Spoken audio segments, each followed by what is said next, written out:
It's Friday, April 8th, and kind of feels like spring a little bit. 19 degrees going up today. 19 degrees in our home city of Edmonton, Alberta. Though, you know, people are going to be tuning in. We heard from people in Scottsdale, Arizona yesterday, and it was lucky 35 degrees Celsius or whatever that is in Fahrenheit. It's in the 90s, I'm pretty sure, anyway. Yeah. And we know we've got people tuning in from like Costa Rica and other exotic locations. Yeah, I was checking out all the listeners and where they live, and it's a bit of a trip, when you look at the international. website. Yeah, it's pretty cool stuff. There's the odd one where somebody checks in, and I go, nice. I wonder what the story is there. Yeah, or like United Arab Emirates or something like that. I'm going, I wonder if that's somebody that caught on to the content or that heard something we were talking about, or maybe an expat, maybe somebody that's living over there. That's what I thought. Yeah, maybe someone. Yeah. I stepped in one yesterday, by the way. I'm always going to be stepping in ones. It's what happens when you do a live talk show, but I wanted to address this right out of the gates. I saw an audience member chime in to us. We did this incredible conversation with Brandy Morin, this journalist that was over covering the Pope's apology, Pope Francis apologizing for the Catholic Church's, what do I call it, like involvement in the driving force behind residential schools in Canada. Brandy, just a phenomenal voice. What an amazing storyteller. Such a great interview. One of my favorites so far. And then out of that, I come and I'm talking about going camping and getting ready for the summer. And I go, you going to camp out on Crown land? And somebody wrote in and said, man, do not do it. It's not Crown land, it's stolen land. And I said, hey, you know what? Point taken. That's actually a good point. And I thought that it was kind of poignant that it happened right after the conversation that we had. And I went, that's a good reminder. Opportunities to learn are all around us. And I appreciate audience members holding our feet to the fire. And I want to read an email from Cheryl.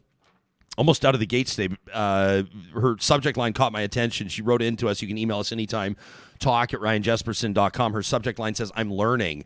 And I went, oh, that'll get my attention. So I want to read Cheryl's email today. We have a panel coming up. Two of them today. Our officially sanctioned Real Talk Roundtable will go in about half an hour's time. We do it every single Friday, about 11 o'clock Eastern, 9 o'clock Mountain Time. And it's going to be joined by Puneeta McBryan, Lisa Holmes, and Doug Griffiths. We're going to talk about building great communities and why you should give a rip about that, and how community building has changed, or the definition, the understanding of it, what you can do about it, why it matters, quite frankly. So that's coming up today. I think that we're going to be inspired and learn from that, and in just a few minutes' time, maybe 5 minutes from now, or even less, who knows? Erica Ifill and Sarah Biggs will join us to get into their takes, their perspectives on the federal budget released yesterday by the Liberals, obviously with the support of the NDP on this one, and we're going to get into that. There's a Liberal and NDP angle to one of our submissions for Trash Talk today as well. So somebody heard a word that I used. They didn't like the word coalition yesterday.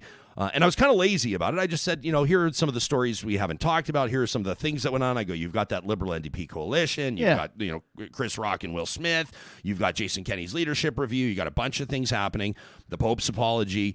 And someone wrote in to say, like, a word like coalition in describing bipartisan cooperation is actually a bit of a loaded word. Well, what's the proper wording then? Well, I mean, what do you want to call it? You can call it whatever you want. You can just dilute it and make it. You could say like the deal, or the cooperation, or the Liberals governing with the support of the, or some sort of a partnership. But the handshake, is that too much? Yeah, I don't know if I want to. I don't know if I want to ruin. It's from Karen. She's one of the raging grannies, and Karen wrote in. But I'm not going to wreck her trash talk. I'm not going to start doing it right now and diluting it. So we'll leave that one there. All of this show happens because of the support of our amazing sponsors, and that includes our title sponsor, Bitcoin Well. Heard from Adam O'Brien yesterday, the founding CEO of Bitcoin Well. There's a lot going on over there, including a big expansion. They just opened an office in Calgary a while ago. They've got a big one under construction downtown Edmonton because their team is growing. But, of course, they've got more than 200 Bitcoin ATMs all across the country. And they're growing the business internationally as well. It's a trend worth paying attention to. If you don't quite understand what's going on right now, I'm never going to tell you go out and sell your belongings and buy Bitcoin. But if you have questions about it, or you do want to buy Bitcoin, I recommend the team at Bitcoin Well. You'll find them under the sponsors tab on our website, ryanjesperson.com. Real Talk starts right now. Here's Ryan Jesperson.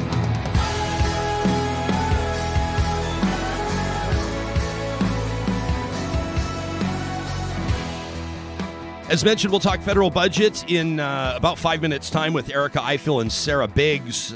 Sarah's worked in Ottawa as a strategist with the Conservatives. She worked recently to help Calgary's mayor, Jody Gondek, get elected.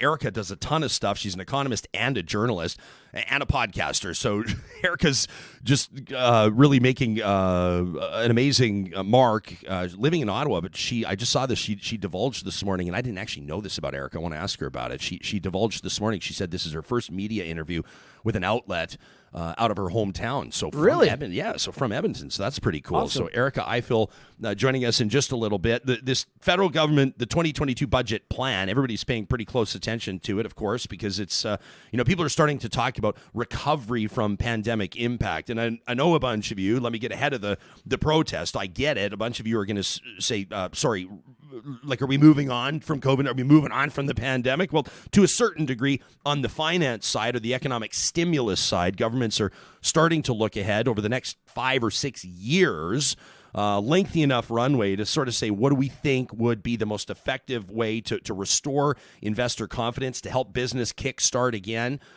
to attract international investment, and also to start the recovery of some of the pretty significant debt that federal and provincial governments took on, federal governments for the most part, with this economic stimulus and the support packages and CERB and everything else that popped up over the past 2 years. We talk about this just like CERB, and everyone goes, right, CERB, yeah, the $2,000 a month for what was that? The better part of at least a year, for some people 6 months, for others, whatever the case was. You remember, now is the time where we start to look at those numbers and say, what's our plan? And so Finance Minister Chrystia Freeland yesterday outlining that the government says it's a strategy to grow the economy and make life more affordable. Some of the key highlights, I know that some of you were emailing us about dental care.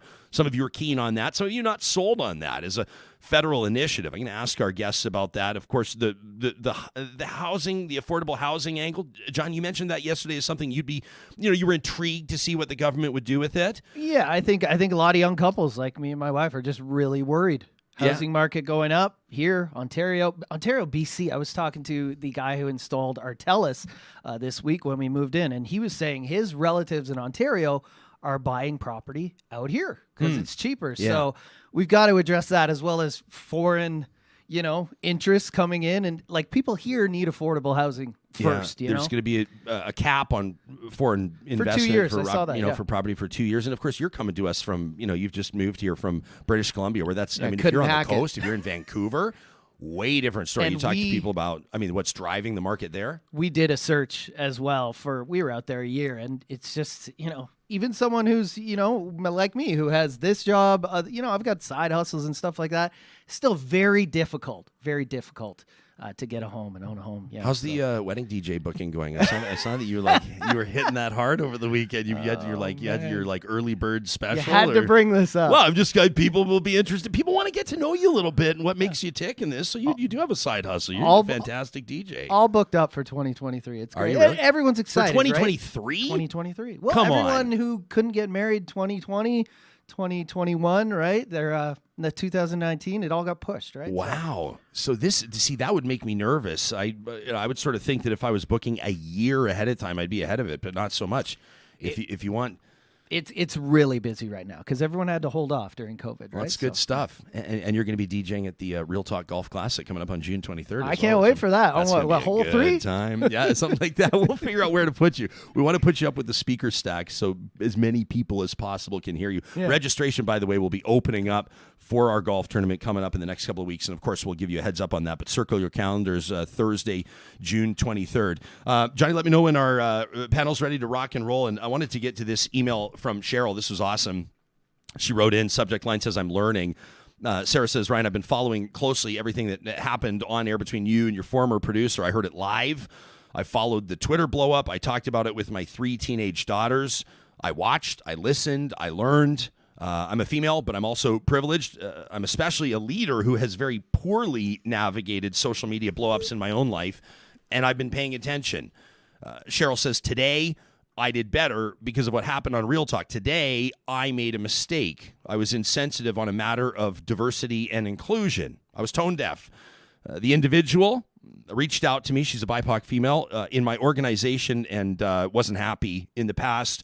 I would have made some strong arguments, at least that's what I would have thought, for why this person may have been overreacting, why I shouldn't be judged so harshly.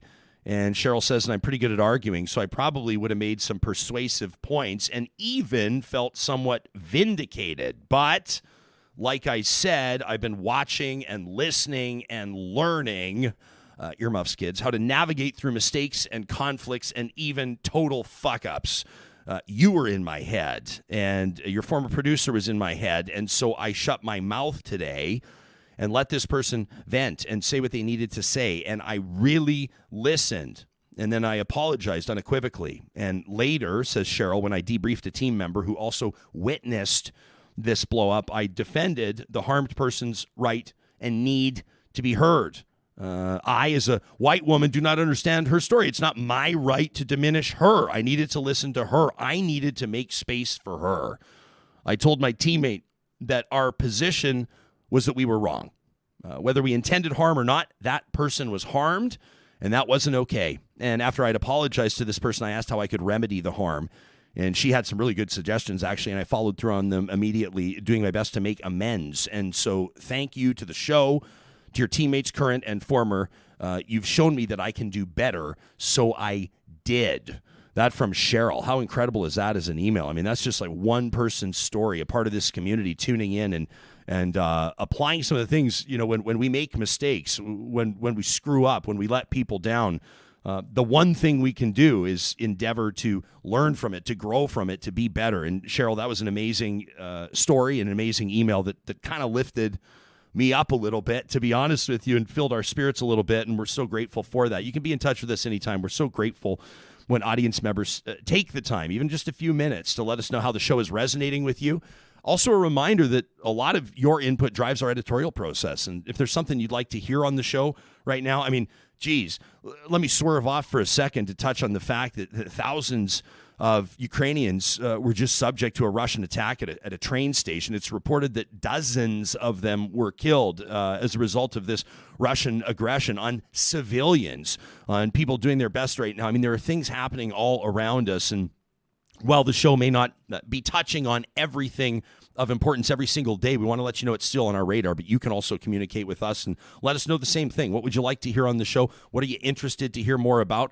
One of the things we really appreciate is when people make suggestions on specific guests that they'd like to hear on the show. It's something we're happy to accommodate if we think that it would be something that would benefit the greater audience. And so please don't hesitate to be in touch. Our official hashtag for the show, is Real Talk RJ, and that hashtag is proudly presented by the team at Park Power, your friendly local utilities provider, providing electricity, internet, and natural gas. I told you this before. I want to make sure you realize that if you bundle your services with them, I know some of you are going, yeah, we get our natural gas from Park Power. We get our electricity from Park Power. You get all three, bundle internet in there as well. You're going to save even more money on administrative costs. And of course, the promo code 2022-Real Talk gets you $70 off your first bill at parkpower.ca. If this is the time of year where you're starting to think about fresh starts and new beginnings, there's something about spring, isn't there?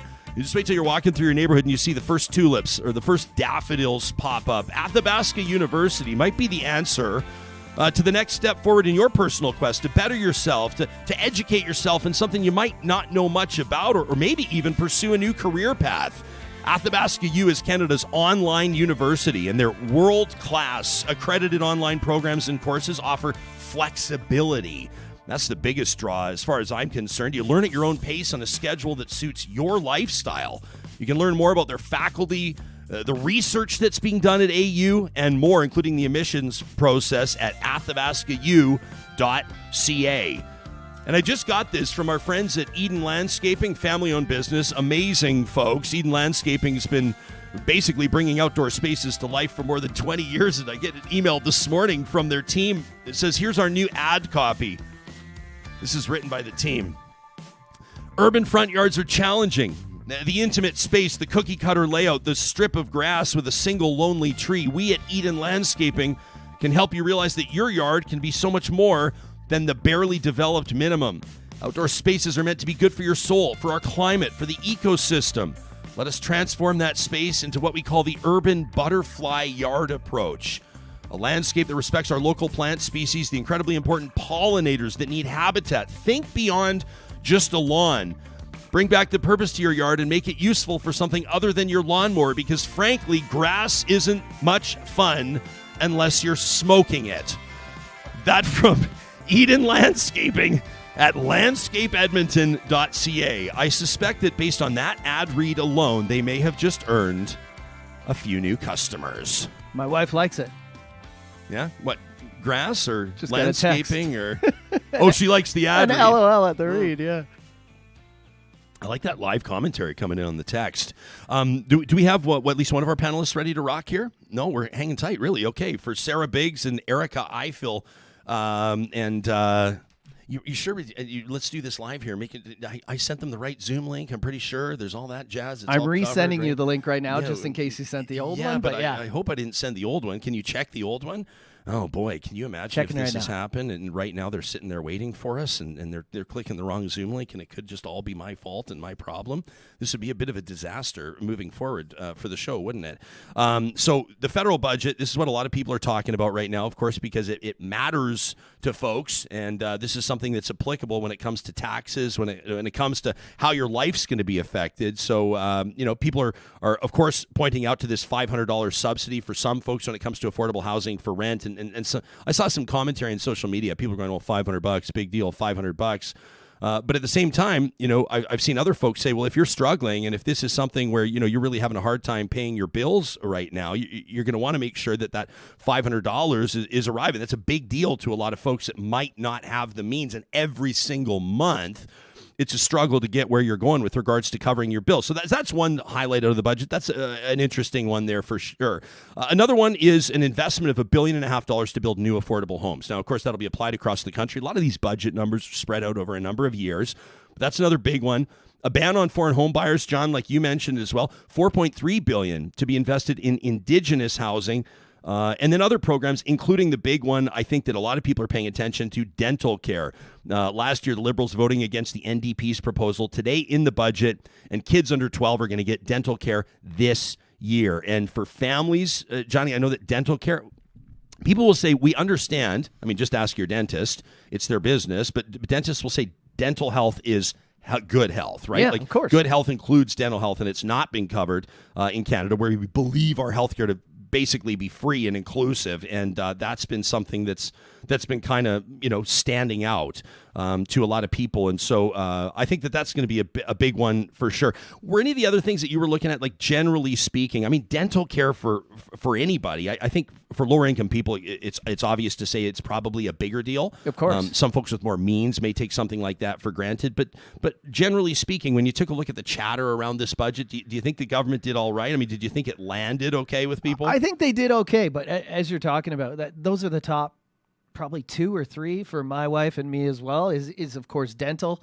And then of course, like she takes care of her body very well. She likes massage and all that. And so benefits like that are really going to help families just to live better, physically, mentally, all that stuff. So I thought it was okay. I took a look at it, not in depth, but it looked okay. Yeah. And so we'll see. I mean, I know for a lot of people, you'll say there's something that we're sort of looking for, and maybe we didn't get exactly what we were looking for, but such is the case oftentimes with budgets like this. But this was also the first one, of course, with this cooperation, the Liberals and the NDP. And then this brings us back to that conversation that we were having yesterday, and that a lot of folks have been talking about this idea, not a coalition, but a cooperation, like a partnership with the Liberals and the NDP. And I think it's probably safe to say that that's definitely, absolutely what moved the ball down the field on dental care in particular. Sure. And in my mind, that's a successful partnership. If I'm a federal NDP supporter, it's not personally the party that I vote for, but I know there's a lot of hardworking people that voted to send NDP members of parliament to Ottawa, including a couple of them in Alberta. And this is a win, right? You didn't form government. You're not the official opposition, but you can leverage a partnership or your influence with regards to those seats you've earned and make something happen, which has been a priority for a lot of people, and something that Jagmeet Singh, the party leader, campaigned on. So, on our chat here, Hope says it was a very sensible budget. Jason, talking about first-time home buyers, says, this tax-free down payment opportunity, very welcoming for first-time home buyers. as well, which I think is probably something that a lot of people were looking for. A lot of people were paying attention to. And so, I mean, you can certainly keep in touch with us with regards to what you saw in this budget that you liked or didn't like. Our coverage of it can continue into next week for sure. A lot of times when something like this lands, you're sitting there going, well, I need a minute to sift through it. I need to understand how it's going to affect me. There are tax implications with this budget for sure, right? Some tax increases for some folks. Pharmacare is another big one. Tabling the Pharmacare Act by the end of 2023. This is a commitment that the government's made, and tasking the Canadian Drug Agency to develop a national formulary and a surtax on profitable financial institutions that should bring in an additional $6.1 billion in revenue. You saw from the big banks, they're already saying this is going to hurt their competitiveness internationally. So I don't know if people feel sorry for the big banks. I was just going to say, do we care? Yeah, I don't know if that's something that's really going to land with a lot of people, or something that people would be really concerned about. I mean, now there's probably implications. We don't want our banks to collapse or anything like that, but no. At the same time, it is what it is. I think this government trying to do something, and of course, that will keep the support of Canadians and obviously have people buy into the idea that this government's the one that can take them forward. I'm fascinated to see as well what's going to happen in Justin Trudeau's term here, the term of this government. It receives essentially an extension with the support of the NDP. But does he stick around for another election? This budget was presented by who a lot of people, I think, believe could be the next leader of the federal Liberals and could be the next Prime Minister of Canada. If the past Mr. Chrystia Freeland. Yeah, if the past is any reflection of what he's going to do next, I think he'll go again. Yeah. Debbie says dental emergencies will still wind up in the ER. Dentists aren't going to change their work hours just because government's bringing in some funding. And Connor says, I have a feeling that the banks are going to be okay. Connor's not too worried about Aren't the banks. Aren't they always? And so, yeah. Yeah, so we'll see what happens there. People are writing in with questions about weddings now, Johnny. We've got a few minutes. Les says the word disability wasn't even said during the budget. It's like governments can't handle saying the word. Yeah. Okay. Yeah. Absolutely. Like there's an example right there of something where an individual person is looking for a specific commitment from government. They don't see it, and so for that person, whatever your lens is, whatever lens you're looking through, you may believe that budget missed the mark. Right. So Tony wonders, it's a question for weddings. Here's something light on a Friday. If you get invited, this is a great question from Tony. If you get invited to a destination wedding, are you obligated to bring a gift? If I do as the DJ, probably not. But as a guest, I would think so. Yeah. Usually they cop for some of the bill too. I don't like when destination weddings happen and you've got to pay flight, hotel, all that stuff. But if they're chipping in for all that stuff or half of that stuff, you're getting a good gift from me. Yeah. All right. I don't know. I'm going to say to Tony, you're not obligated to bring a gift at a destination wedding. I don't think, and maybe it depends on where the destination wedding is. Well, first of all, the first thing that we should point out is it would matter who paid for you to go to the destination wedding. Totally. If the tab was covered, you better bring a gift. Yeah. But also, you don't load a bunch of people up with gifts at the destination, then they got to figure out how to get them home. A little cash in a card. What do you mean? Come on. A little cash. That's it. Hopefully enough people at the wedding that when you go back through customs, it's complicated. Are you carrying more than $10,000 in currency? Well, as a matter of fact, we absolutely cleaned up at the wedding. So yes, we are for sure. Okay. So we have a roundtable coming up in about 5 minutes from now, and looking forward to that. And we're going to be getting into what it means to build big communities, healthy communities. And I'm looking forward to that with Doug Griffiths, a former minister in the government of Alberta, Puneeta McBryan, who's executive director of the Edmonton Downtown Business Association, and Lisa Holmes as well, chief of staff to Edmonton's mayor, the former mayor of Morinville herself and past president of Alberta Municipalities. So Lisa, as a matter of fact, all three of them have extensive experience in building communities, and they've approached some of those challenges from different angles. I'm interested to pick Doug's brain on this one. He says, great nations don't build great communities. Great nations are built upon great communities. And I thought that was a really intuitive and excellent point that was made there. You know, I've also realized, Johnny, is I'm pretty sure that I told our panelists for the federal budget that we were going to get going around 9 o'clock Mountain Time, which means that they would have been extremely early had they been here ready to rock and roll. Right. So there you go. Easing back into producing, which is good. It's been a little while. So what we'll do is we'll take a bit of a break right now. We're going to remind you about some of our sponsors we're really proud to partner with. Then we'll do 10-minute quick hits with Sarah Biggs and Erica Ifill, and then we'll transition into our roundtable and make that happen. It's a perfect time for me to remind you about Friesen Brothers. We're so proud to affiliate ourselves with a family-owned company like Friesen Brothers that for more than 65 years has been operating across the province of Alberta, 16 locations now, including this phenomenal location in our home city, South Edmonton, the Rabbit Hill Road location, just off the Anthony Henday, just off Terwilliger Drive. I know I'm getting really local here, but if you're in Edmonton, I'm basically giving you the exact directions on how to get there, because if you've not seen this place, you got to. It's going to blow your mind. They've got like bees on the roof. They got their own honey. They've got Alberta fresh produce. Their seasonal sourdough, the garden vegetable sourdough, is one that they're featuring right now. You can check out more at friesen.com. And a reminder, the first day of every month, so your next shot at it, May 1st, $75, your minimum purchase, gets you 15% off the whole tab at Friesen Brothers. How good is that? That's solid stuff. Our friends at Infinity Healthcare, I mean, I've been so impressed with what they're doing here. They know, the first time I met with them, before we even started talking about them on the show, talking to their executive leadership, and I said, what's the biggest misconception people have about your company? They said, well, we're private healthcare. And we know that as soon as we say private healthcare, people are going to go, red flags, we don't like that, alarm bells, private healthcare. They said, let's hit that head on. Let's make sure people understand what we're doing here. What they're doing is providing caregiver supports for people that require a little bit of extra assistance. And that might be having a bit of cleaning done around the house, tidying up, making sure that their meds are taken. It might mean grandma wants somebody to play checkers with for a couple of hours, quite frankly. I mean, it might be somebody that would love to have a conversation in their original, their native tongue. That, maybe English is a second language, and the caregivers that you've been assigned just haven't been a good fit. Maybe other factors at play. The personality matching they do at Infinity ensures that both sides are finding it to be a perfect match. It's really impressive model, what they're doing right now, and more affordable than you might think. So check out Infinity Healthcare today at infinity-8.ca. All right, federal budget out yesterday. As you know, it's a big one. And a lot of people were paying pretty close attention to the message that this government would be sending. Was it a hit? Was it a miss? Was it a pass? Was it a fail?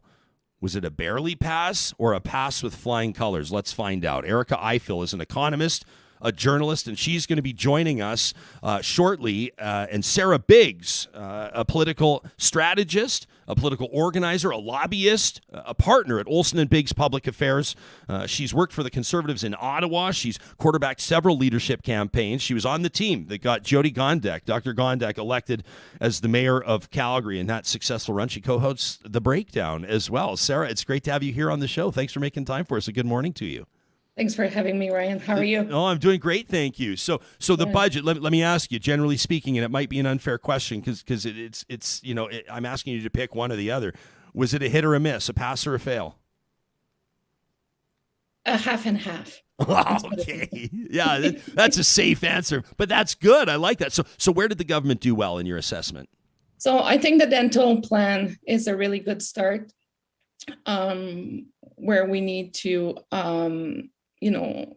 to be able to support our communities. I also found that the Minister of Finance really tried to show some resilience, some compassion, and cooperation into her, you could call her budget story if you want. So what's been interesting is that there's quite a bit of money being thrown into reconciliation. There's a lot of money being thrown. We're starting to work with dental programs. We're going to be seeing also the pharmacare program is going to be announced later this year. We don't really have a timeline yet, but they said that by the end of the year, we're going to start seeing some paperwork in regards to it. The environmental side of it, super important. And also there's so many things to talk about, Ryan. There's also, we need to look into how the war in Ukraine has affected us as a nation. And I think that we are trying to seek a little bit more, what we could call, stop relying on other countries for rare minerals, start exploiting our resources. We also, with the CCUS at 50% credit, I would say we're not taking it far enough. And, a lot of provinces said, well, for it to really work, we should be going at 75%. Well, then I would encourage the provinces maybe to throw the 25% needed to try to really help with that carbon capture project. You don't think they're going to do that, though, do you? I don't know. I don't know. Well, one can always dream. Right? One can dream. I want to come back, Sarah, to the war in Ukraine as well and the significance of that. Let's bring in our other panelist, Erica Ifill. I'm looking forward to having her here with us. Erica is an economist and a journalist who founded Not in My Color, which is an equity and an anti-racism consultancy that takes organizations from meaningful conversations to systemic change. She's the co-founder and co-host of the Bad and Bitchy podcast, which provides critical analysis on politics and pop culture from an intersectional feminist perspective. She's a columnist. You've probably read her in the Hill Times. She writes about federal politics and economics with an equity lens. You've probably also read her work in the National Observer, Refinery 29, the Globe and Mail, Maclean's, and you can see her oftentimes on a regular basis speaking about equity and politics on CBC, CTV, CPAC, and of course right here on Real Talk. Erica, welcome to the show. It's so good to have you here. Good morning to you. Hello. Hey, this is my first media for my hometown. Yeah. So shout out Edmonton. I saw you tweet that this morning. You said you said you were chuffed, by the way, which in my mind is one of the most underused words of all time in the English language. Yes. That's a solid word. I'm totally chuffed by this. Yeah. By the way, shout out to class of 95 from Ross Shep. Okay, there you go. Well, my buddy Kyle's going to be pretty stoked about that. He's a proud Ross Shep alum. So there you go. You and I both class of 95, but I couldn't stand Ross Shep because I played basketball at a school down in Calgary and you guys beat us up all the time. So but that's okay. Erica, we had sort of Sarah's general take and she gave us a lot to sort of dive into and get into on a more nuanced or a more specific approach. But generally speaking, this budget, I saw what you were tweeting yesterday. Looks to me like you would give it a failing grade. Is that a fair assessment? I don't like this budget at all. And I'll tell you why. Number one is I don't believe we're post-pandemic, first of all. From what I understand, hospitals are filling up again with people with COVID. And so there's school outbreaks. It's like the government decided to turn a page and now it doesn't exist anymore. And that's not true. And the people who are suffering from COVID, the people who are still suffering from COVID are people for whom there have been historic economic barriers and societal barriers. And this budget, in my mind, does not address that.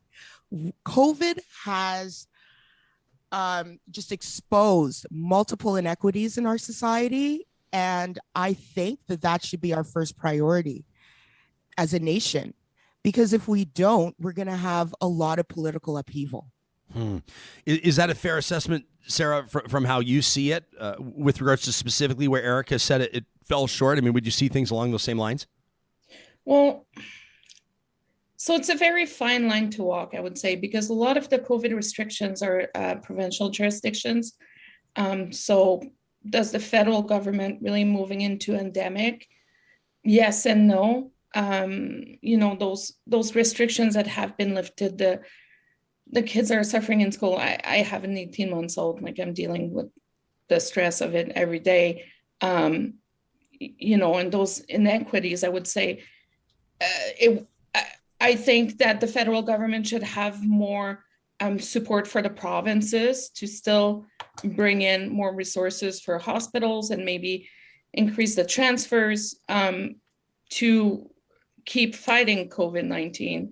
But then again, if we're asking the federal government to step in and to more restrictions and to all that and really get mingled, then we could be talking again about federal and provincial jurisdiction and who's right and who's wrong. And then we would get into political battle that we really do not need right now. Could they have had increased, social programs? Absolutely. Could they be increasing health transfers? Absolutely. But I don't think we should be solely blaming the federal government for trying to move into a more endemic phase when, pretty much every single province in this country decided that COVID was not a thing anymore. That's the problem, isn't it? Is that the provinces decided, everybody went, okay, and that was it. Yeah. That is the problem. I care less about the politicking. I care more about the issues and how they affect people. That's just where I'm coming from. And so in my mind, if COVID's not over, I mean, let's be honest, the budget is as much a marketing document as it is a policy document. And there's no language around that in terms of, hey, we still have this virus, right? Yeah. So that's one way they fell short. 2 is the inequities. 3, I mean, I had a hell of a time opening the gender-based plus analysis, which is a separate document, which opened to a 404 error code, which is fitting. It kind of sent a message to you, Erica. Yeah, it was fitting. But when it comes to GBA plus, I open up the document and they're still using terms like visible minority. And I'm wondering if I'm reading a document from 1995 when I graduated from SHEP. I mean, this is the other thing. This government is still looking at these issues in very siloed ways, right? It's like, okay, we'll address housing, but we'll address tech, but not making a connection that, hey, you increase tech clusters, you're gentrifying neighborhoods. And what does that mean for people being pushed out of those neighborhoods? I mean, I think we're way past this primary way of looking at issues. Well, that's why we want to have conversations like this and interviews like this, because I think that that's how people want to approach these, Erica. And I also know that what I see around me from friends of mine who are amazing people and who pay their taxes, but they really are kind of like, you're like, it's budget day. And they're like, oh, yeah. And I don't think people really, like a lot of people kind of, you want to know, like one of my buddies just said, are my taxes going up or down? And I said, well, probably up. Probably up. The budget is an Ottawa story, right? For Ottawa people. Yeah, but people want to know. But then there will be the specific thing, right? Like you've got a single mom or a single dad with an 11-year-old that needs dental care, and then all of a sudden it's a big deal. Well, that's one of the ways I actually thought about dental care, because I tweet people, single mothers, single parents, actually, who were talking about how they had to do makeshift dental care, which is scary if you think about it. How they couldn't afford dental care. How, dental care is also connected to cardiac health. So it is healthcare. Mm-hmm. And it's funny because that same week, I dropped $1,400 on dental care. And I thought, honestly, thank God that something's happening, because this has been way overdue. What we're doing now, childcare, dental care, the upcoming pharma care, is way overdue. I don't give credit for things we should have done. And, when it comes to things like increasing minimum wage, we should have done that years ago. So I am not the type to give crumbs of reassurance to something I think doesn't go far enough.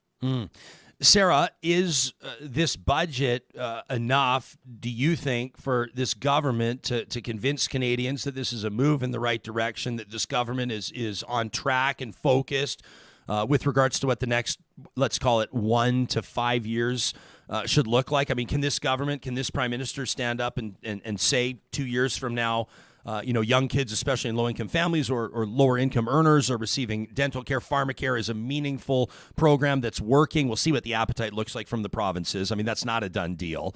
A lot of provinces, including Alberta, I think Ontario too, Erica, correct me if I'm wrong, they've said that they have no appetite for it. But Sarah, does it send a strong message to the country that you think resonates? I mean, you're a political strategist, you're a political analyst.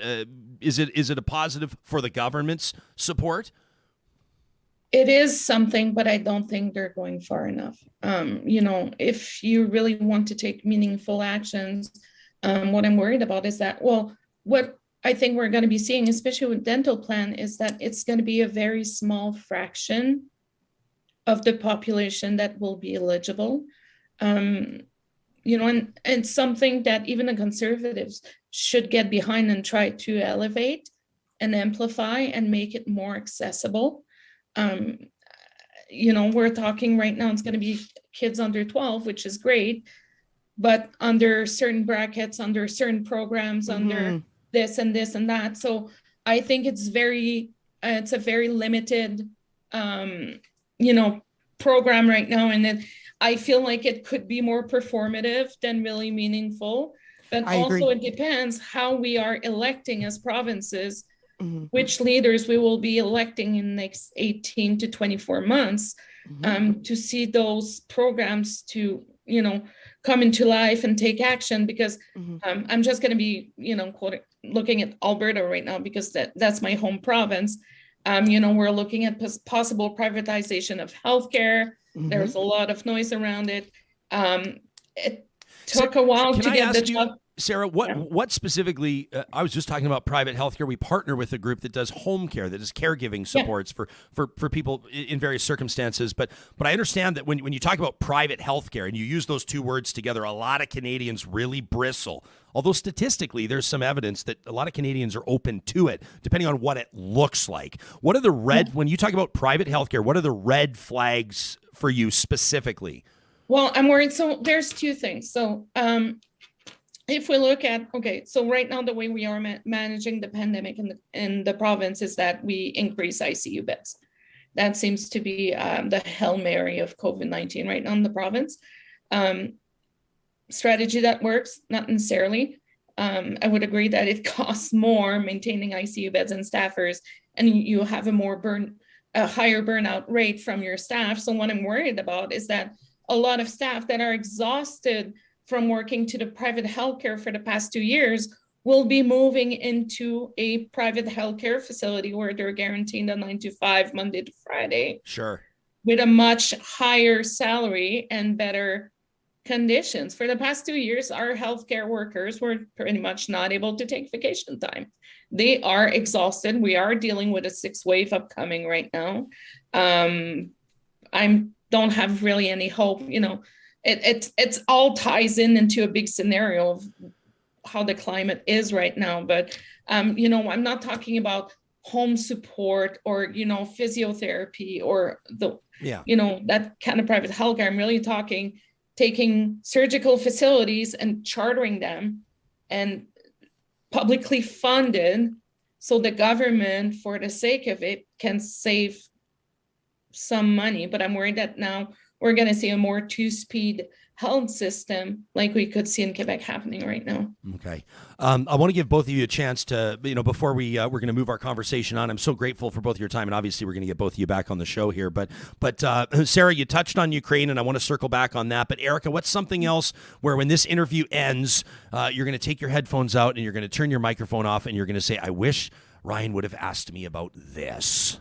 What do you wish I would have asked you about? What's one other thing that you really noticed with this budget worth talking about? Where's this feminist recovery I keep hearing about? Where is that? I mean, it was prominent in last year's budget. It was the talk of the town, but it seems to be woefully missing from this year's budget. It's not... creating a feminist budget is supposed to be a structural change. And really what they've treated it as a patina of some kind. And when I look at retraining, when I look at just a lot of measures, the what it seems to me is that their idea of what a Canadian is middle class, urban or suburban, and white. And if they're talking about women, it's sort of traditional ideas of women.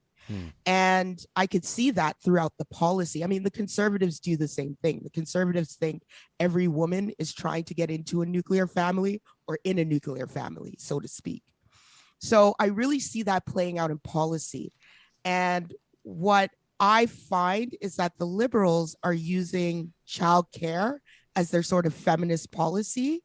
And they think that childcare is a panacea for everything. And it's not.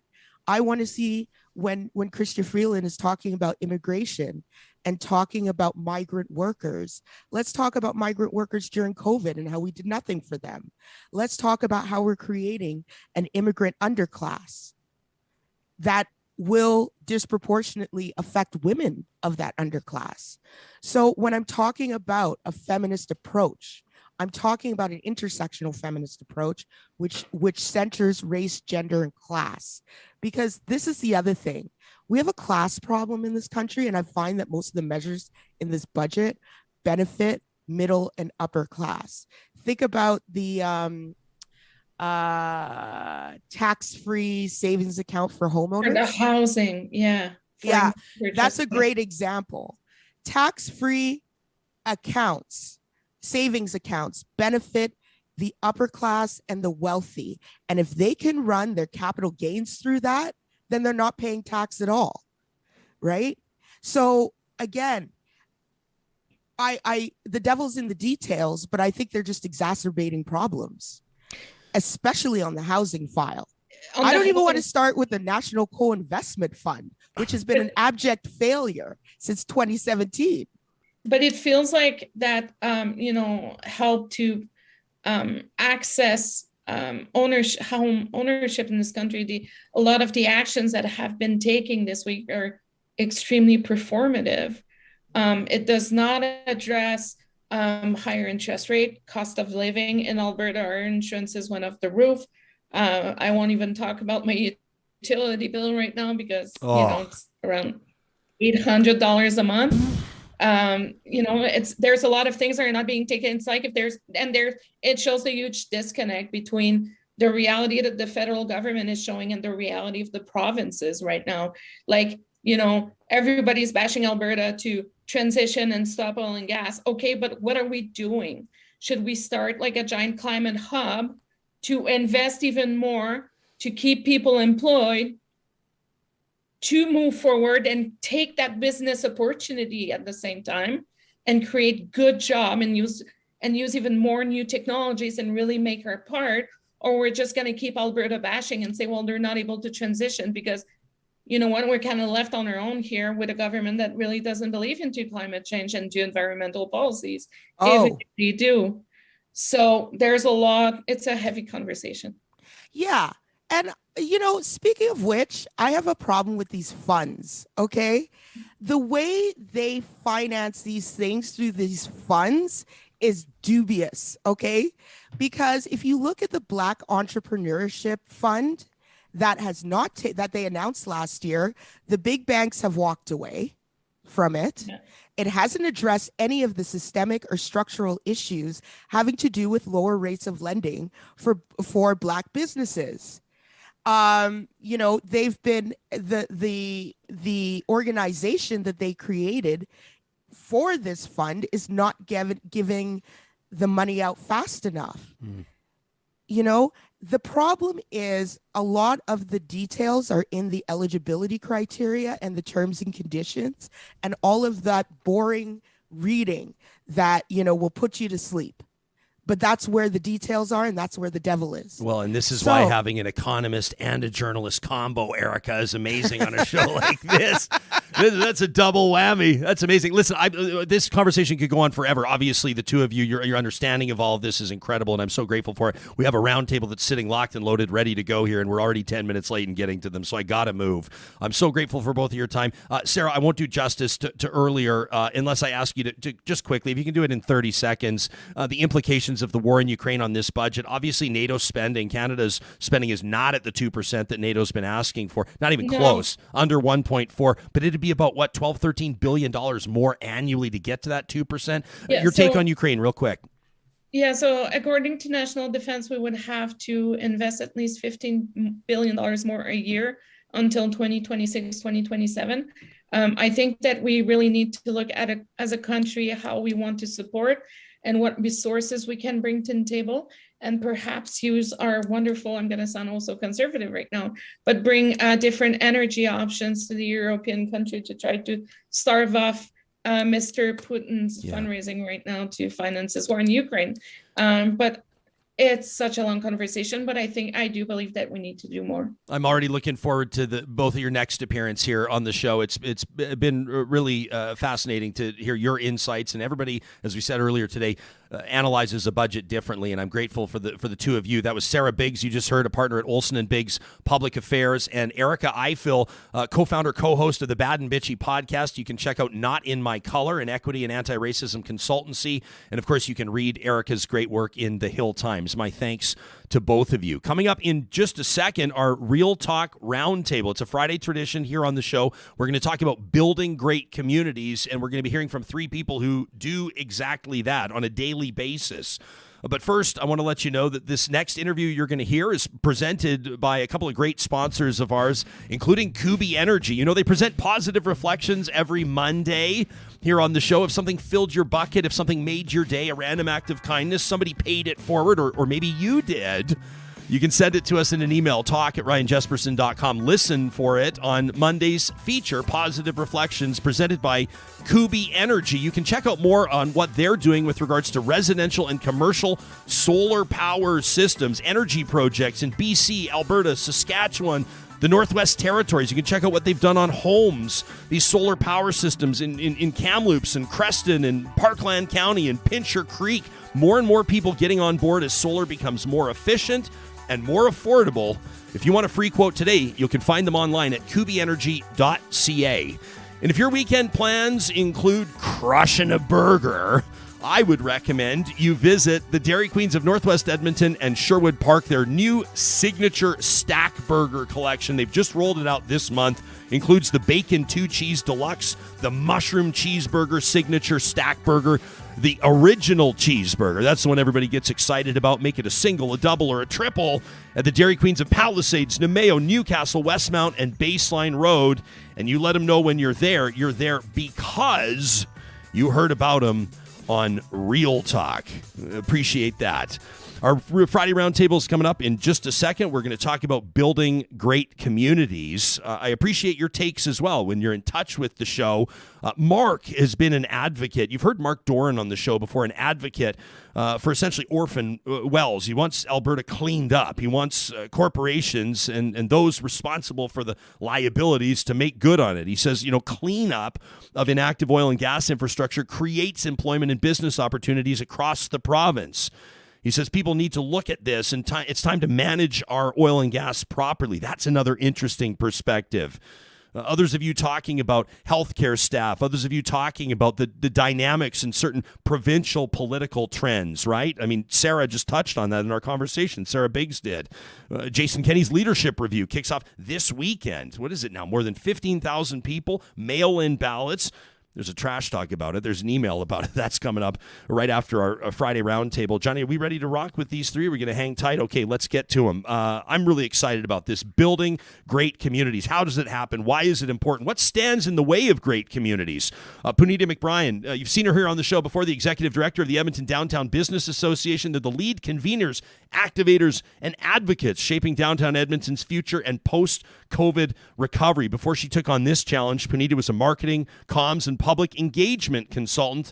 Her community building earned her the honor of the cover on Edify's recent Top 40 Under 40 issue. Lisa Holmes, you know her, I love this story, former library board member, that decided to put her name on a ballot one day 12 years ago and wound up as the mayor of Morinville, president of Alberta Municipalities, and of course her current role, she's chief of staff to Edmonton's mayor, Amarjeet Sohi. Doug Griffiths, same sort of a deal. He was a rancher. He was just minding his own business. He was a rancher and a teacher, and life was good until he shot off his mouth one too many times about the need for a community building strategy for rural Alberta. And that's how he found his way into politics, where he served for 4 terms, including as a minister in the government of Alberta. I first interviewed Doug during those floods, those southern Alberta floods back in 2013. He was calling the shots.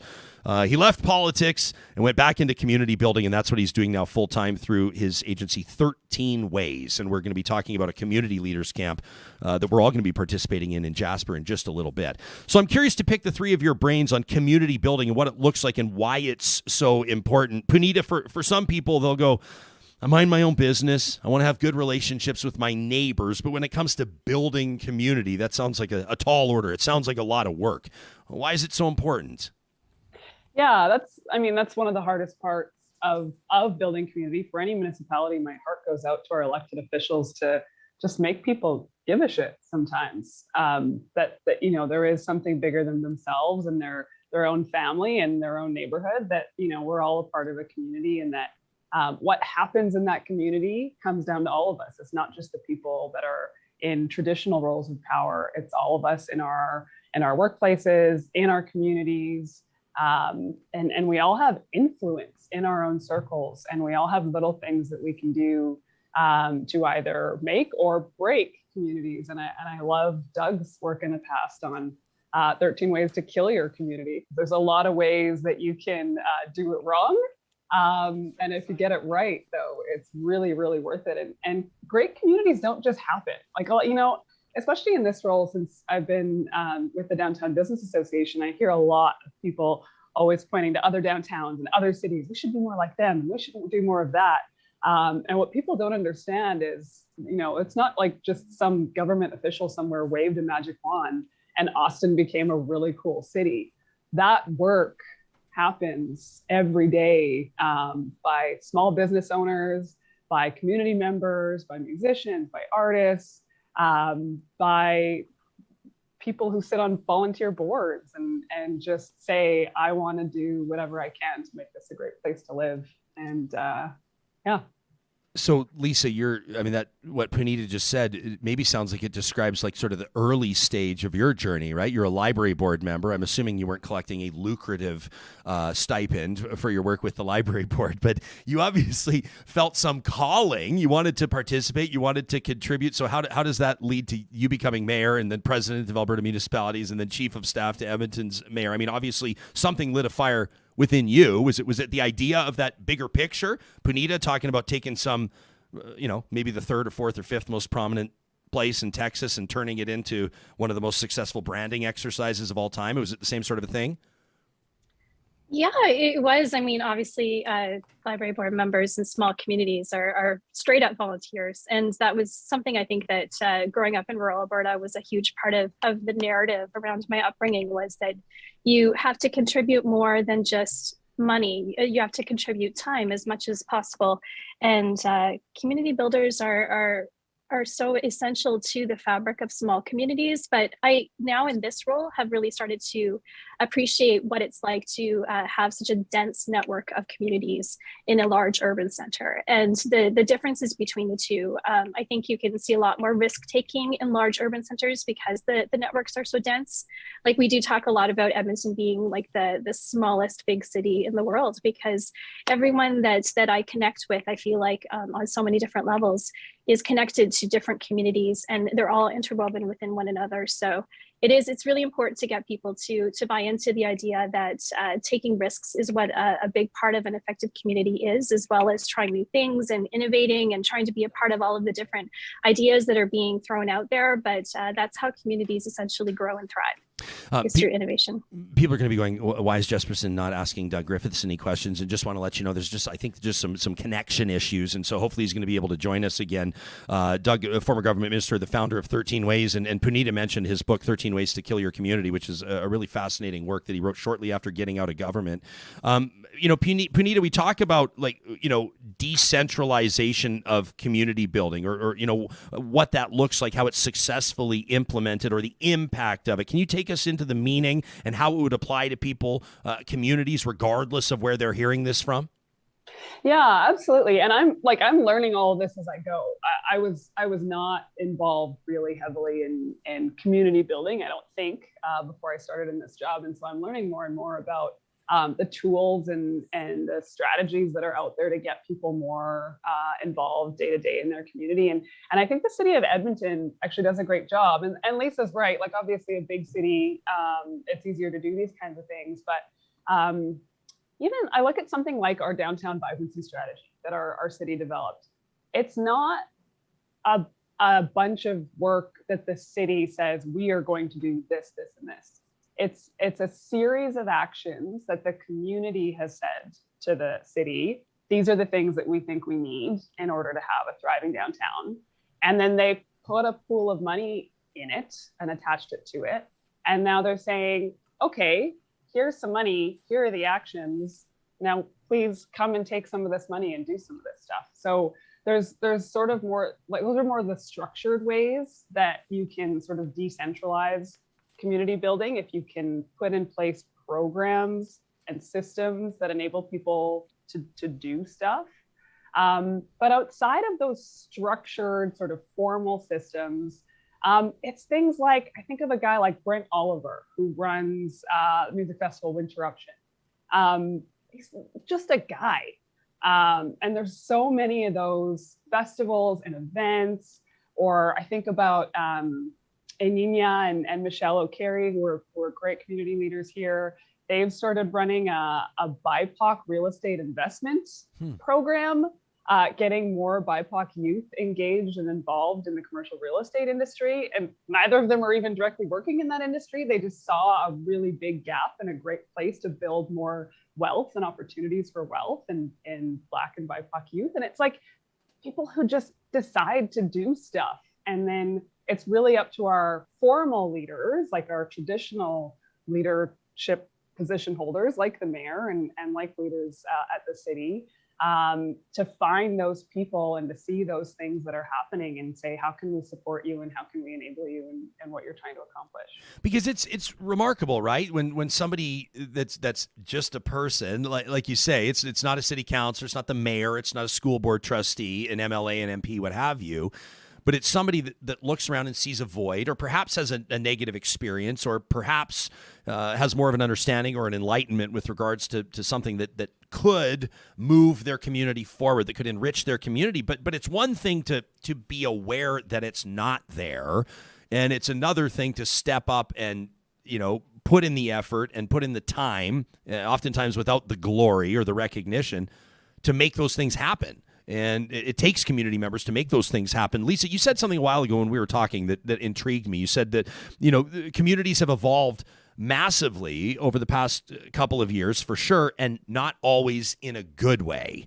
And we're going to look back, of course, I suppose, with wide-angle lenses and zeroed-in lenses over the next, I guess, probably for the rest of our lives, we'll remember the pandemic era, or whatever we'll end up calling it. And children yet to be born will look back and see photos of all of us wearing masks and kind of pick our brains on what the impact of that was. How have the past couple of years, in your assessment, impacted our sense of, or the strength of, our communities?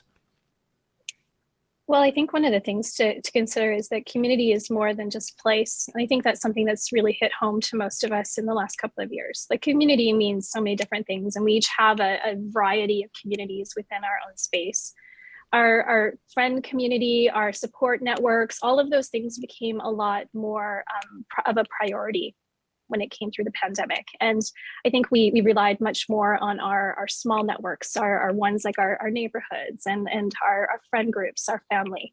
I was thinking back about the fact that one of my strongest communities a few years ago when we were living in Morinville was the school community. being a mom, being a part of that network of moms, being a part of the network of parents that were always in the school, always being a part of the daily conversation, all of the fundraising. I have yet to have set foot in my son's junior high school, and he's about to leave it. I don't even really know his teachers. I've never met them in person. I've completely lost that school community through the pandemic. And I think that really starts to change who we are and the fabric of our society when we start to evolve and change the communities that we rely on and who we're a part of in the different groups that we speak about. But the other thing that has been really interesting, and it touches on what Puneeta was just talking about downtown revitalization and all the different strategies that we're relating to that, the pace of change in our communities has escalated in an incredible way. And partly that's because communities, both the members and the community itself, are constantly evolving and growing. And what we're seeing now is that some of the community members are evolving faster than the communities can keep up with.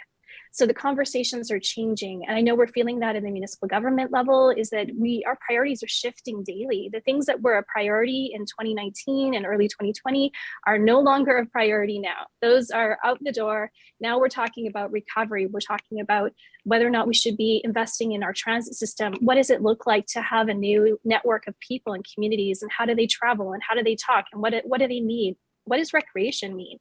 Because I think that was blown out the window. We were no longer going to the big, huge, expensive facilities. We were now like spending more time in our local parks and playgrounds, and those matter more. It's just been a really interesting conversation to see how both the positive changes have happened, because we've really gotten to rely on people more. That human connection is really mattering now.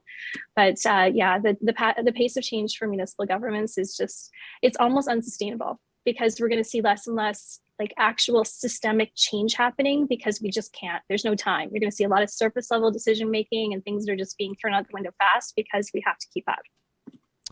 And then Puneeta, there's the angle. I mean, there's the big picture concept of what Lisa's talking about, and then there's how you approach it. I mean, what a time for you. As if I need to say this, probably 1,000 people have said this to you, but the timing of you stepping into this role, executive director of a downtown business association, and you look at. I mean, it doesn't need to be a contest of who's been hit hardest by COVID. I mean, I think that a lot of people have sustained a lot of damage. But when it comes to downtown businesses, when it comes to recovery and trends and priorities and these types of things, obviously you and your partners are going to see things a little bit differently as well. How do you relate to what Lisa's talking about? Yeah, 100%. And the pace of change is such an interesting thing to think about, because I probably haven't thought about that really directly, but yeah, like what I walked into and what everyone was grappling with in 2020 in the context of a downtown, everything changed overnight. When all of a sudden you've got an entire local economy, an entire ecosystem I would say the majority of the community members are gone. Our daytime population were just gone. Yeah.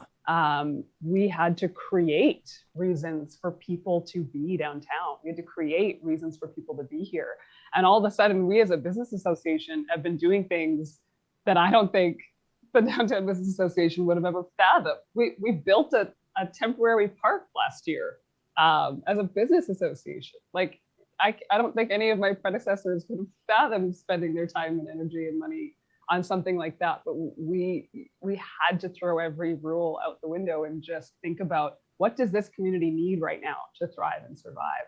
How do we fill the void of all these community members that are gone, so that we still have people here spending their time, so that residents downtown have somewhere to be and exist and connect with each other in a COVID safe way.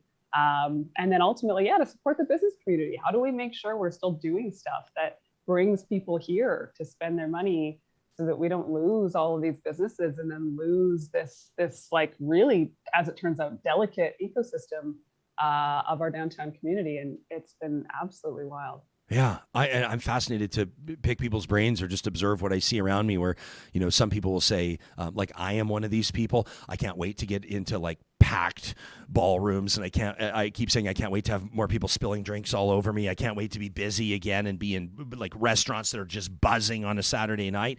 But then you also talk to a lot of people that like things have changed for them, and you know they've sort of made changes. Talked to a buddy yesterday, and they you know have sold or divested themselves of some things that would involve going out, that would involve participating more in their community, although he wouldn't put it that way, and have invested more in things at home. I mean, it's such a small little thing, but like how many people have bought Pelotons or hot tubs or investing in landscaping instead of going, you know what I mean? I mean, a lot of more people are saying, you know, more people than I might have thought, saying these past 2 years are going to change their habits in what may wind up being a bit more of a permanent way. And it's fascinating stuff. But Puneeta, I want to circle back on, you talk about these community leaders, not the elected ones, not necessarily the immediately prominent ones, not the ones that get, you know, always are in the spotlight, but people that are making real changes or that are really creating opportunities for those around them, their fellow community members. How do you encourage or empower or enable that type of leadership at that level? Yeah, and that's, I think, what we need to tap into now more than ever. And especially what you were just talking about, like how many people have sort of retreated inwardly more than ever because of COVID, and what can we do to sort of draw people back out and thinking of themselves as a part of a whole and someone who can influence in their community and help to build the kind of community they want to live in. I don't know the answer. I think storytelling is a big part of it. The more we can sort of pick out the community leaders that are out there, like tell the story of some of our festival organizers who created something out of nothing, or some of the nonprofits that have formed just in the last like 5 years to tell the story of what made those people realize that they could do something to solve a problem they saw in their community. And because I mean, to me, this all comes back to this whole idea too of representation really mattering.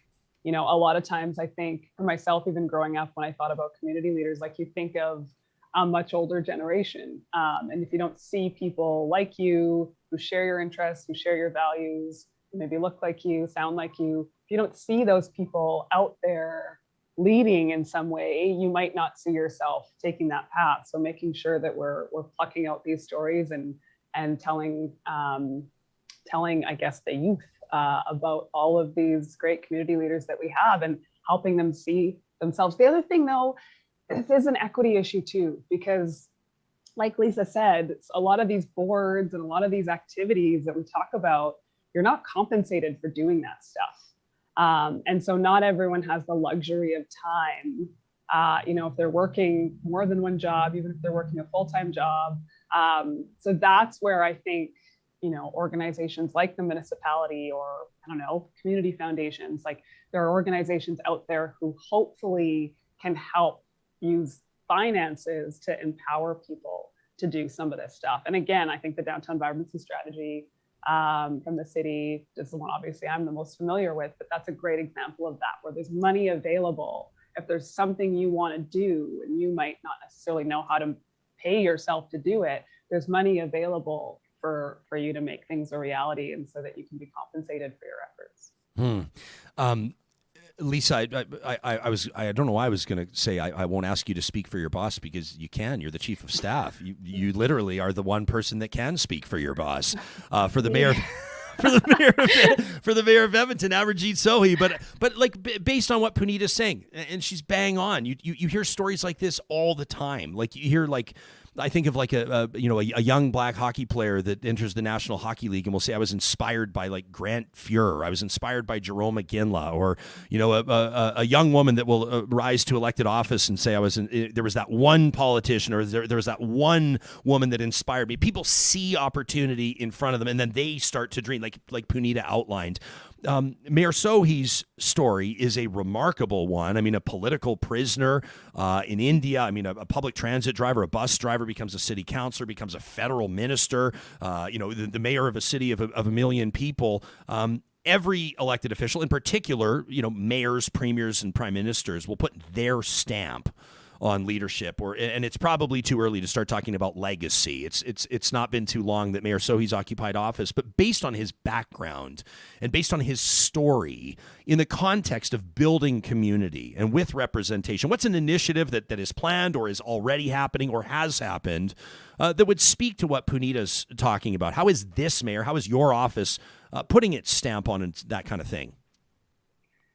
That is a really great question, and something I love talking about because Amarjeet Sohi is an incredible human being, and like I've told you, Ryan, personally, only he would be the one to bring me back out of retirement in politics because it's just so inspirational. But I'll tell you something that most people would never get to see.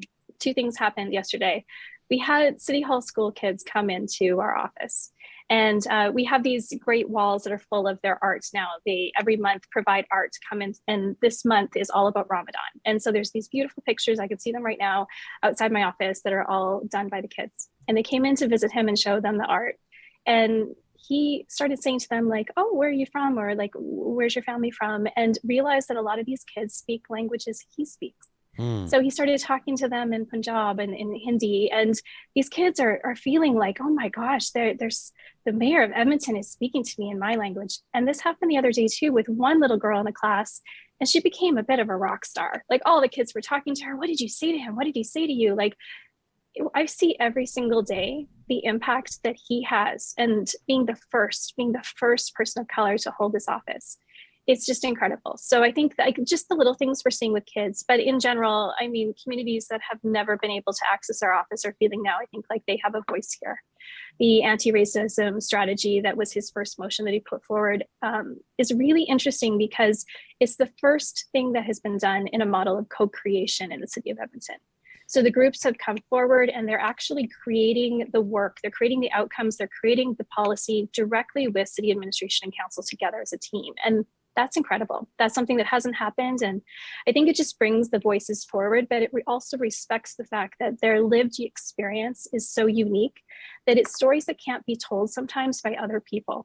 It's policies that have to be developed through community. And I think that that in itself has been great. But honestly, I mean, it just, it's also the idea that our leadership in the past has been very transactional. Like we see examples of it. I think like some of the older politicians that are in the space probably remember when things were like, I'll give you this if you give me that. Like that's how it worked. Lobbyists were a big thing. People would always come and they'd make backroom deals. Yeah. Those days seem to be gone. We now have a transformational, authentic leader in this office. Someone who you can talk to and you can feel the empathy coming from him. He believes in community, but he loves people. And that's at the heart of everything we do. So I know I'm excited to be here just to be able to move that forward. And I do see every day how much it's impacting the community, which is great. I think I can see that you talking is impacting Puneeta if I'm picking up on it. Well, I'm a crier at the best of times. So don't talk to me about kids seeing themselves in the mayor's office. I will start sobbing immediately. So thanks for that, Lisa. Yeah, but like it's incredible.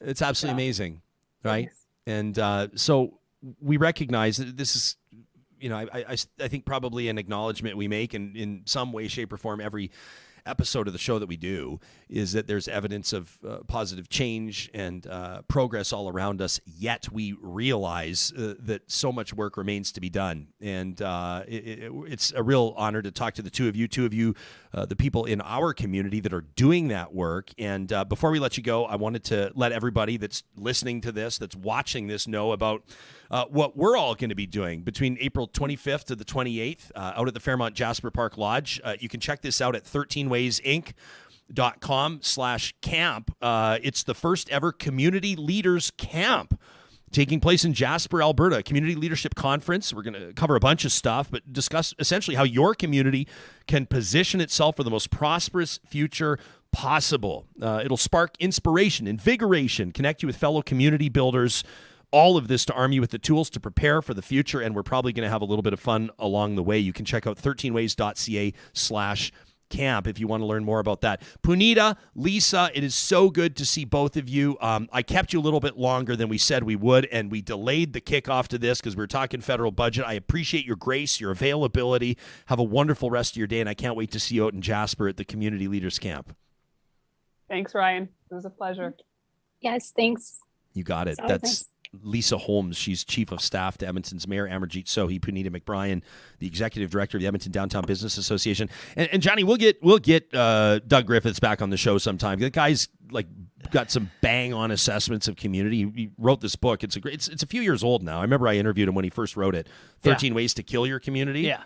sort of 13 mistakes that communities can make. But I was interested to hear him, but just a bad connection to a lot of technical things going on this week. Well, he sent me a My text, and he says he sent me a text, and he said he is in Outer Banks, North Carolina. I thought you were going to say outer space. The internet connection, the connection kind of looked like he was in outer space, but Outer Banks, North Carolina. This communities bring him in, they fly him in. That's amazing. To advise them on how they can better strengthen their communities, build their communities, create those opportunities, those equity. We'll get him back. Opportunities. So we'll get Doug Griffiths back on the show to be sure. Let us know what you think about this. If this resonated with you, I'm particularly interested to hear from the doers out there. What's something that you've done in your community, or something that maybe somebody did, an opportunity that opened up for you in a way that enriched your community? We'd love to hear about it.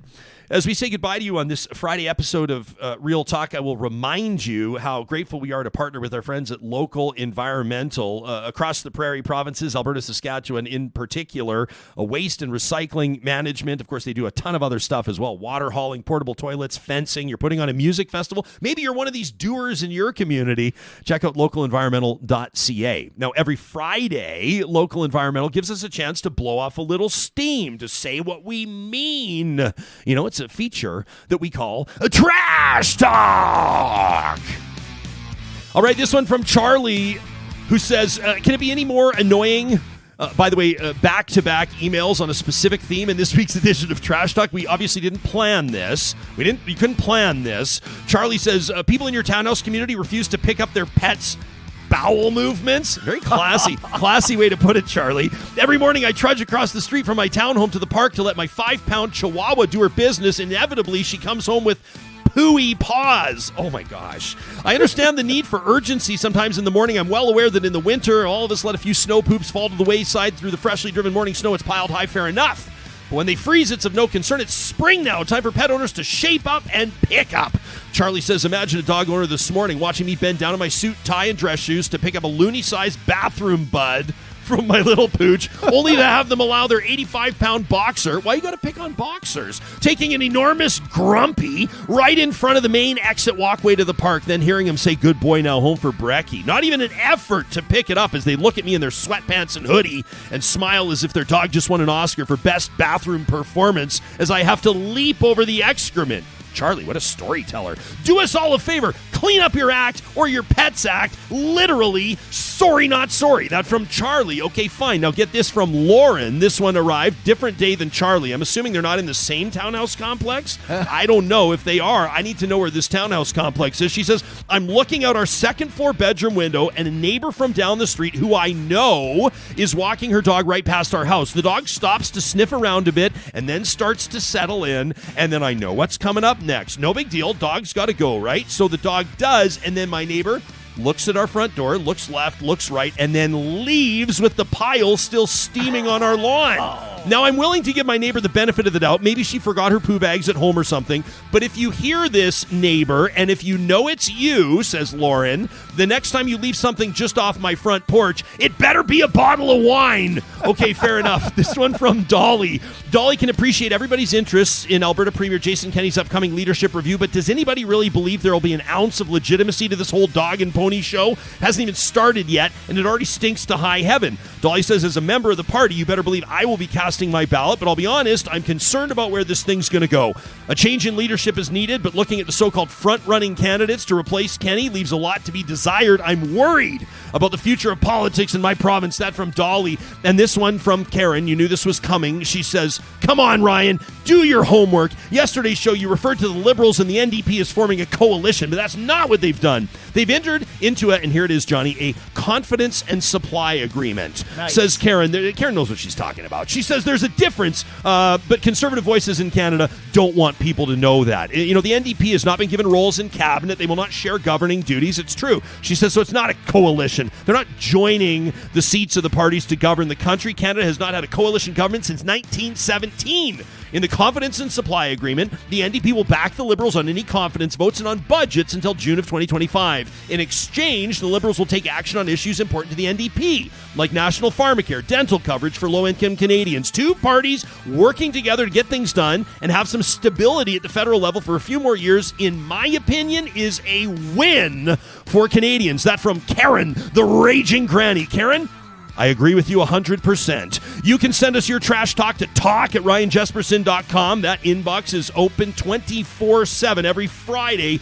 Join us here as we put them out there on blast. Coming up on Monday, I can't wait to connect with my good pal Charles Adler, the Titan of Talk, will join us for a pull no punches conversation on all things news and politics across the country. In the meantime, make it an amazing weekend, friends. Be good to one another. Let's talk more about building great communities and how we can make that happen, including right here. Thanks for tuning in. We'll talk to you Monday. One love.